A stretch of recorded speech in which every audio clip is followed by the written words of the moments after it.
ദൈവം സാത്താനെ അവൻ്റെ പാപവും മത്സരവും നിമിത്തം സ്വർഗത്തിൽ നിന്ന് പുറത്താക്കി. യേശു പറഞ്ഞു, സാത്താൻ മിന്നൽ പോലെ സ്വർഗത്തിൽ നിന്ന് വീഴുന്നത് താൻ കണ്ടു. എന്തുകൊണ്ടാണ് സാത്താനെ ലോകത്തിൽ നിന്ന് പുറത്താക്കാത്തതും? എന്തുകൊണ്ടാണ് സാത്താൻ ഇപ്പോഴും നിലനിൽക്കുന്നത്? ഇന്നത്തെ ബൈബിൾ പഠനത്തിൽ എന്തുകൊണ്ടാണ് ദൈവം സാത്താനെ കൊല്ലാത്തത്, അല്ലെങ്കിൽ സാത്താനെ കൊല്ലാൻ ദൈവത്തിന് കഴിയില്ലേ എന്ന് നമുക്ക് പരിശോധിക്കാം. വീണുപോയ മാലാഖമാരെ പോലെ സാത്താൻ ആധുനിക സമൂഹത്തിലെ അറിയപ്പെടുന്ന ഒരു ബൈബിൾ കഥാപാത്രമാണ്. എന്നിരുന്നാലും മിക്ക ആളുകൾക്കും അറിയില്ല സാത്താൻ എന്ന വാക്കിൻ്റെ അർത്ഥം. സാത്താൻ എന്നാൽ ശത്രു അഥവാ വിരോധി അല്ലെങ്കിൽ വൈരി എന്നാണ്. വീണുപോയവൻ എന്നതിനർത്ഥം ഒരിക്കൽ വീണവൻ എന്നല്ല, ഇപ്പോഴും വീണുകൊണ്ടിരിക്കുന്നവൻ എന്നാണ്. ഇത് തുടർച്ചയായ ഒരു വർത്തമാനകാലമാണ്. അതിനർത്ഥം അവൻ ഇപ്പോഴും വീണുകൊണ്ടിരിക്കുന്നു, അല്ലെങ്കിൽ അവൻ ഉരുണ്ടു പോവുകയും ചെയ്തുകൊണ്ടിരിക്കുന്നു എന്നതാണ്. ദുഷ്ടനായ സാത്താനെക്കുറിച്ച് വെളിപ്പാടിൻ്റെ പുസ്തകത്തിൽ അവനെ എറിയപ്പെട്ടു എന്ന് പറയുന്നു. അതായത് അഗാധമായ ഒരു കുഴിയിലേക്ക് അവൻ നിരന്തരം വീണുകൊണ്ടിരിക്കുന്നു എന്നതാണ്. സാത്താനെ അവൻ്റെ അഹങ്കാര നിമിത്തമാണ് ദൈവം സ്വർഗത്തിൽ നിന്ന് വെട്ടി വീഴ്ത്തിയത്. നമ്മളുടെയും ജീവിതത്തിൽ അഹങ്കാരം വന്നു കഴിഞ്ഞാൽ അത് നമ്മൾ ക്രമീകരിച്ചില്ലെങ്കിൽ ദൈവം നമ്മളെയും നശിപ്പിക്കുക തന്നെ ചെയ്യും. സദൃശവാക്യങ്ങൾ 16-ാം അധ്യായത്തിൻ്റെ 18 പറയുന്നത് നാശത്തിനു മുൻപ് അഹങ്കാരം വരുന്നു എന്നാണ്. നാശം എപ്പോഴും മരണമല്ലെന്ന് ദയവായി ശ്രദ്ധിക്കുക. കാരണം സങ്കീർത്തനത്തിൽ 103 വാക്യങ്ങളിൽ പറയുന്നു, ദൈവം നിങ്ങളുടെ ജീവിതത്തെ നാശത്തിൽ നിന്ന് വീണ്ടെടുക്കുമെന്ന് ദാവീദ് പറഞ്ഞിട്ടുണ്ട്. നിങ്ങൾ ജീവിച്ചിരിക്കുമ്പോൾ തന്നെ നിങ്ങളുടെ ജീവിതത്തിൽ നാശം സംഭവിക്കാം. നമ്മുടെ അഹങ്കാരം നമ്മളുടെ ബന്ധങ്ങളെ നശിപ്പിക്കും. നമ്മളുടെ സാമ്പത്തികവും ദൈവം നമ്മളുടെ മുൻപിൽ വയ്ക്കുന്ന അവസരങ്ങളും ഇവയെല്ലാം അഹങ്കാരത്തിലൂടെ നമുക്ക് നഷ്ടപ്പെടാം. അതിനാൽ എളിമയിലൂടെ നമുക്ക് ഇവയെല്ലാം വീണ്ടെടുക്കാൻ സാധിക്കും. ലൂസിഫർ എന്നറിയപ്പെടുന്ന സാത്താൻ ആയിരക്കണക്കിന് വർഷങ്ങളായി ദൈവത്തോട് അനുസരണക്കേട് കാണിക്കുന്നു. മനുഷ്യരാശിയെ കബളിപ്പിച്ച് അവരെ ദൈവത്തിൽ നിന്നകറ്റി പാപം ചെയ്യാൻ അവരെ പ്രേരിപ്പിക്കുന്നു. ദൈവം ഒരു മാലാഖയായി സൃഷ്ടിച്ച സാത്താൻ പക്ഷേ അതിൽ സന്തുഷ്ടനായിരുന്നില്ല. അവൻ ദൈവത്തെ പോലെ സേവിക്കപ്പെടാൻ ആഗ്രഹിച്ചു. സർവശക്തനായ ദൈവത്തെക്കാൾ തുല്യനോ ശ്രേഷ്ഠനോ ആയി കാണപ്പെടുവാൻ അവൻ ആഗ്രഹിച്ചു. ഇത് കാരണം സാത്താൻ സ്വർഗത്തിൽ ഒരു കലാപം നടത്തി. അവൻ മാലാഖമാരുടെ ഒരു സൈന്യത്തെ ശേഖരിക്കുകയും അവരുടെ ഉദ്ദേശങ്ങൾ ദൈവത്തിന് വിപരീതമായി മാറ്റുകയും ചെയ്തു. ഈ മാലാഖമാർ വീണുപോയ മാലാഖമാർ എന്നറിയപ്പെടുന്നു. ഇവ ഭൂതങ്ങളല്ല.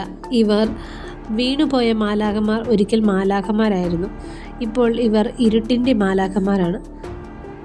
സ്വർഗത്തിലെ പ്രധാന ദൂതൻ മീഖായേൽ ഒരു വശത്ത്, മറുവശത്ത് ആയിരക്കണക്കിന് വരുന്ന വലിയ മഹാസർപ്പത്തിൻ്റെ രൂപത്തിൽ സാത്താനും മറ്റ് അനുയായികളും. അങ്ങനെ ആ യുദ്ധത്തിൽ സാത്താനും അവൻ്റെ ദൂതന്മാരും സ്വർഗത്തിൽ നിന്ന് പുറത്താക്കപ്പെട്ടു. വെളിപ്പാട് പുസ്തകം 12-ാം അധ്യായം അതിൻ്റെ 7-ാം വാക്യത്തിൽ ഇങ്ങനെ പറയുന്നു, പിന്നെ സ്വർഗത്തിൽ യുദ്ധമുണ്ടായി. മീഖായേലും അവൻ്റെ ദൂതന്മാരും മഹാസർപ്പത്തോട് പടവെട്ടി. തൻ്റെ ദൂതന്മാരുമായി മഹാസർപ്പം പടവെട്ടി ജയിച്ചില്ലതാനും. സ്വർഗത്തിൽ അവരുടെ സ്ഥലം പിന്നെ കണ്ടതുമില്ല. ഭൂതലത്തെ മുഴുവൻ തെറ്റിച്ചു കളയുന്ന പിശാചും സാത്താനും എന്ന മഹാസർപ്പമായ പഴയ പാമ്പിനെ ഭൂമിയിലേക്ക് തള്ളിക്കളഞ്ഞു. അവൻ്റെ ദൂതന്മാരെയും അവരോട് കൂടെ തള്ളിക്കളഞ്ഞു. സാത്താനും അവൻ്റെ ദൂതന്മാർക്കും സ്വർഗീയ മണ്ഡലത്തിൽ ഒരു സ്ഥാനവും അളവും ഉണ്ടായിരുന്നു. പക്ഷെ അവർക്ക് അത് നഷ്ടപ്പെട്ടു. എന്നാൽ എന്തുകൊണ്ടാണ് ദൈവം സാത്താനെയും അവൻ്റെ ദൂതന്മാരെയും കൊല്ലാഞ്ഞത്? കാരണം സാത്താനും ദൈവത്തിൽ നിന്ന് സൃഷ്ടിക്കപ്പെട്ടതും ആത്മാവായ ദൈവത്തിൻ്റെ സാദൃശ്യത്തിലുമുള്ളതാണ്. യോഹന്നാൻ്റെ സുവിശേഷം 4-ാം അധ്യായം അതിൻ്റെ 24-ാമത്തെ വാക്യത്തിൽ പറയുന്നത്, ദൈവം ആത്മാവാകുന്നു, അവനെ നമസ്കരിക്കുന്നവൻ ആത്മാവിലും സത്യത്തിലും നമസ്കരിക്കണം എന്നിങ്ങനെയാണ്. അതുപോലെ ദൈവം സൃഷ്ടിച്ച സാത്താനും ഇന്നും ഭൂമിയിൽ ജീവിക്കുന്നതിന് കാരണം ദൈവത്തിന് അവനെക്കുറിച്ച് ഒരു ഉദ്ദേശമുണ്ട് എന്നതാണ്. ദൈവത്തിന് എല്ലാ സൃഷ്ടികൾക്കും ഒരു പദ്ധതിയുണ്ട്. അവൻ അവയെല്ലാം സൃഷ്ടിച്ചത് ഒരു ലക്ഷ്യത്തോടെയാണ്. സൃഷ്ടാവിൻ്റെ ഇഷ്ടം തിരഞ്ഞെടുക്കാത്തപ്പോഴും സൃഷ്ടാവായ ദൈവത്തിൻ്റെ മോശം സാഹചര്യങ്ങളും തീരുമാനങ്ങളും ഉപയോഗിച്ച് തൻ്റെ മഹത്വത്തിനായി മാറ്റാനുള്ള മാർഗങ്ങളുമുണ്ട്. ദൈവത്തിന് നമ്മളെ ഓരോരുത്തരെയും കുറിച്ച് ഓരോ പദ്ധതി ഉള്ളതുപോലെ സാത്താനെക്കുറിച്ചും ദൈവത്തിന് ഓരോ പദ്ധതികളുണ്ട്. യെശയ്യാ പ്രവചനം 14-ാം അധ്യായം അതിൻ്റെ 12-ാം അധ്യായം അതിൽ ഇങ്ങനെ വായിക്കുന്നു: അരുണോദയ പുത്രനായ ശുക്ര, നീ എങ്ങനെ ആകാശത്തു നിന്ന് വീണു? ജാതികളെ താഴ്ത്തിക്കളഞ്ഞവനെ, നീ എങ്ങനെ വെട്ടേറ്റ് നിലത്ത് വീണു? ഞാൻ സ്വർഗത്തിൽ കയറും, എൻ്റെ സിംഹാസനം ദൈവത്തിൻ്റെ നക്ഷത്രങ്ങൾക്ക് മീതെ വയ്ക്കും. ഉത്തരദിക്കിൻ്റെ അതിർത്തിയിൽ സമാഗമ പർവ്വതത്തിന്മേൽ ഞാൻ ഇരുന്നരുളും. ഞാൻ മേഘോന്നതങ്ങൾക്ക് മീതെ കയറും, ഞാൻ അത്യുന്നതനോട് സമനാകും എന്നല്ലോ നീ ഹൃദയത്തിൽ പറഞ്ഞത്. എന്നാൽ നീ പാതാളത്തിലേക്ക്, നാശകൂപത്തിൻ്റെ അടിയിലേക്ക് തന്നെ വീഴും. നിന്നെ കാണുന്നവർ നിന്നെ ഉറ്റുനോക്കി ഭൂമിയെ നടുക്കുകയും രാജ്യങ്ങളെ കുലുക്കുകയും ഭൂതലത്തെ മരുഭൂമി പോലെ ആക്കുകയും അതിലെ പട്ടണങ്ങളെ ഇടിച്ചു കളയുകയും തൻ്റെ ബിദ്ധന്മാരെ വീട്ടിലേക്ക് അഴിച്ചുവിടാതിരിക്കുകയും ചെയ്തവൻ ഇവനല്ലയോ എന്ന് നിരൂപിക്കും.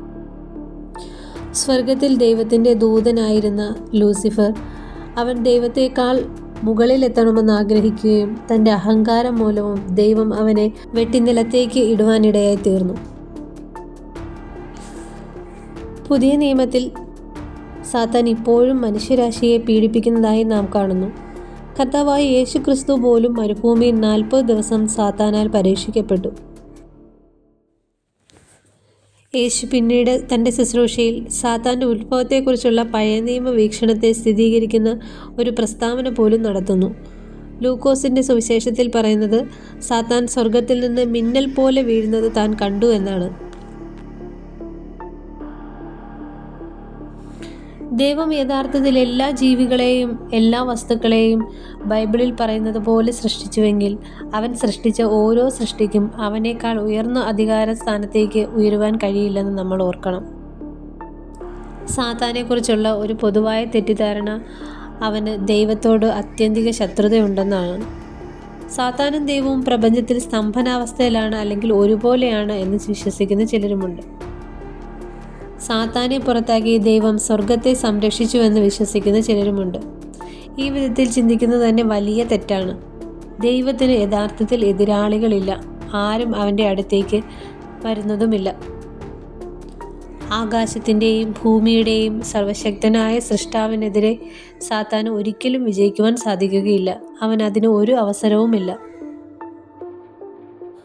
കർത്താവായ യേശുക്രിസ്തു ക്രൂശീകരണത്തിൽ ക്രൂശിൽ കിടക്കുമ്പോൾ സാത്താൻ വർദ്ധിച്ച നിരാശയോട് നോക്കി നിന്നു.